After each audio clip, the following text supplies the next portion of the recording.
ਖਾਨ ਸਾਹਿਬ ਬੜੇ ਰੌਲੇ ਪਏ ਨੇ ਤੁਹਾਡੇ ਗੋਂਦਲ ਬਰਾਦਰੀ ਦੇ ਬਾਰੇ ਦੇ ਵਿੱਚ। ਇੱਕ ਕਲਿੱਪ ਜਿਹਾ ਬੜਾ ਵਾਇਰਲ ਹੋਇਆ ਤੇ ਹਾਲਾਂਕਿ 2018 ਦੇ ਵਿੱਚ ਤੁਸੀਂ ਇੱਥੇ ਤੁਹਾਡੀਆਂ ਤਕਰੀਰਾਂ ਵੀ ਅਸੀਂ ਸੁਣੀਆਂ, ਤੁਸੀਂ ਬੜੀ ਤਾਰੀਫ ਕੀਤੀ ਗੋਂਦਲ ਬਰਾਦਰੀ, ਹਰ ਬਰਾਦਰੀ ਦੀ ਕੀਤੀ ਹੈ, ਲੇਕਿਨ ਜਿਹੜਾ ਉਹ ਕਲਿੱਪ ਮੈਂ ਵੀ ਸੁਣਿਆ ਵੇਖਿਆ ਉਹਦੇ 'ਚ ਕਿਤਨੀ ਹਕੀਕਤ ਹੈ, ਉਹ ਵਜ੍ਹਾ ਕੀ ਹੈ, ਕਿਸ ਬੇਸ ਦੇ ਉੱਤੇ ਚੱਲ ਰਿਹਾ, ਕਿਸ ਤਰੀਕੇ ਦੇ ਨਾਲ ਉਹ ਤੁਸੀਂ ਜ਼ਰਾ ਖੁਦ ਦੱਸੋ ਵੀ ਕਿ ਉਹ ਕੀ ਹਕੀਕਤ ਕਿਤਨੀ ਉਹਦੇ 'ਚ। बिस्मिल्लाहिर्रहमानिर्रहीम। खान साहब गल हकीकत जी है कि ये जी वीडियो जी चलाई गई है ना,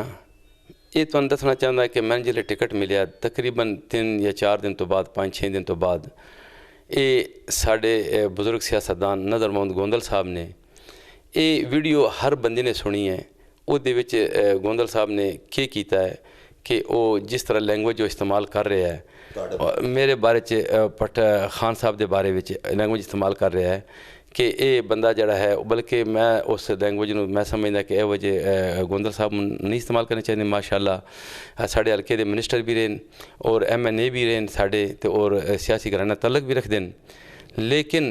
असी समझते हैं कि असी उन्हों की जी गल जी है उन्होंने जी की है असी उस पर कोई नहीं किया, ये उन्होंने अपनी सोच है।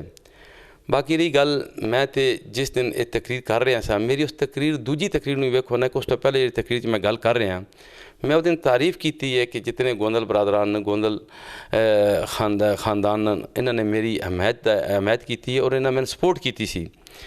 तो मैं अज भी ये कहना कि मैं उस वक्त भी जो इलैक्शन जो लड़िया सी तो मैं गोंदल बरादरी मेरे नाल साथ सी, गोंदल बरादरी मेरे नाल सी। गोंदल बरादरी नाल साडा एक तलक है, एक रिश्ता है इस मलकवाल दा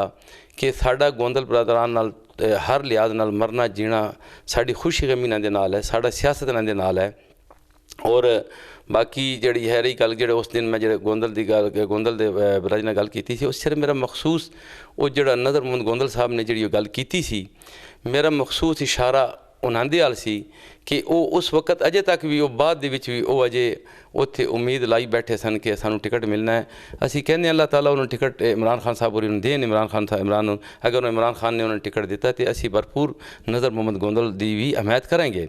असी तो उन्होंने नाल रहांगे क्योंकि असी तरीके इंसाफ का हिस्सा बन चुके हैं। खान साहब ने सानू बड़ी इज्जत दी है, लिहाजा वो जड़ा है इशारा जड़ा मेरा सिर्फ और सिर्फ वो जो नज़र मोहम्मद गोंदल साहब ने जी गल की सी पठाना के खिलाफ, यानी जिस तरीके जी लैंग्वेज उन्हें इस्तेमाल की सी कि अगर इन्होंने सानू वोट ना भी मिले, इन्ना साढ़े इत्तेहाद ना भी बनया तो सानू नहीं, बाकी रहेगी गोंदल बरादरी और गोंदल बार दी मैं दिलो जान नाल कदर करदा और इज्जत करांगा और इज्जत की अगे और इज्जत करते रहेंगे, क्योंकि साडा इन्हां दे नाल सारा साढ़े शहर का सारा तलक गोंदल बरादरान नाल है। साढ़े मरना जीना वेखो असीं खुशी ते आउंदे हां, इत्थे रोज़ाना असीं 1-2 शादियां ते गोंदल बरादरी दे शादियां ते जांदे हां गोंदल बरादरान नूं और साढ़े कोल आउंदे न। साढ़े कल भी मैं तकरीबन 4 जनाजे फाते पढ़े न। मैं सारे गोंदल भरावां दे जड़े गमी च असीं गए हां, उन्हां दी खुशी जांदे रहंदे हां, क्योंकि असीं इन्हां तो बगैर साडा सिस्टम और उन्हां दा साडे बगैर एक साडा इलाका है, शहर है छोटा जिहा तो साढ़े सारे बल्कि शहरियों का इन्होंने तलक वास्ता है। तो गोंदल साढ़े भाई न, राजे साढ़े भाई न, जितने बिलादी राजे न रांझे न सब इंशाअल्लाह ताला असी आपस भाई हाँ। और मैं इलैक्शन दे विच सारिया बिलादियों ने मैंने सपोर्ट किया सी ते और हुण भी मेरे नाल न। ये सिर्फ एक इशू बनाया गया, मैं समझदा कि इस इशू जिहड़ा प्रोपोगंडा किया जा रहा है ना, वो सिर्फ और सिर्फ हकीकत ये हूँ मैं आखांगा कि इन्हों का चूरन जड़ा है ना हूँ नहीं विकेगा। गोंदल बरादरान की मैं दिलो जान नाल इज्जत और एहतराम और मुहब्बत मैं उन्होंने ना करदा, क्योंकि उन्हें मेरा 2018 मेरा साथ दिता सी और हुण भी इंशाअल्लाह मेरा देंगे और मैं उन्होंने देवांगा।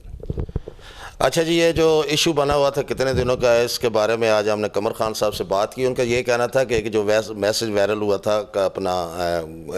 नज़र मोहम्मद गोंदल साहब की तरफ से, जिसमें अपना इमरान खान साहब के बारे में बात की गई और मेरे बारे में भी, उनका मकसद ये कहना था कि मैंने ये कहा था कि ये ऐसे गोंदलों से बचना चाहिए, ऐसे गोंदलों से, जो उनका कहना है। बाकी जो ओवरऑल गोंदल बरादरी है वो मेरे भाई हैं, हमारी उनके साथ खुशियाँ गमी इकट्ठी हैं, वो रोज़ाना इधर होते हैं, हम उनके पास होते हैं, हमारा आना जाना तो वो ताहयात रहेगा। ये बात तो हमने इसलिए आज उनसे करनी थी कि ये बड़ा इसका इशू बना हुआ था, तो वो जो उन्होंने आपको बताई है इसके साथ ही वो आपने सुन भी ली है। उनके लिए वो कह रहे हैं मेरे लिए सब बरादरी हैं, मेरे लिए काबिल इज़्ज़त हैं और जैसे ये शहर है ऐसे मेरा हल्का के अलावा, हल्के के अलावा भी जो डिस्ट्रिक्ट मंडी बहावलदीन के मेरे तल्लक जहाँ जहाँ मेरे लिए वो काबिल इज़्ज़त मेरे भाई हैं वो। इसके साथ ही मैं इजाज़त चाहता हूँ, हमेशा खुश रहें, दूसरों को भी खुश रखें। अल्लाह हाफ़िज़।